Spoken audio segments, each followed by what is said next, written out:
ना हीरो बनने की तमन्ना और ना परियों पे मरता हूँ। वह एक भोली भाली लड़की है जिससे मैं मोहब्बत करता हूँ। थोड़ी सी नादान है वो सबसे प्यारी है, खुशनुमा दिल है उसका वो दोस्त हमारी है। वो मुस्कुराए तो अच्छी लगती है, कुछ बोले नादानी में तो बच्ची लगती है।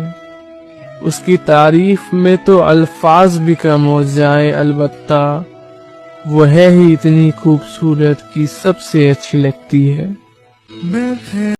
मैं तुमसे लड़ना नहीं चाहता, ना ही खुद को सही और तुम्हें गलत साबित करना चाहता हूँ। मैं बस चाहता हूँ कि तुम समझो मुझे और मेरी बातों को। तुमने समझा ही नहीं, ना ही समझना चाहा। हम चाहते ही क्या थे तुझसे तेरे सिवा। मुझे तेरे साथ पूरी उम्र चाहिए, तू मेरा साथ निभाएगा क्या? मेरा तेरे सिवा कोई भी नहीं, तू मेरी मुस्कुराहट बन पाएगा क्या? ये दुनिया मतलब के सिवा कुछ भी नहीं, तू बेमतलब पूरी उम्र राह दिखाएगा क्या?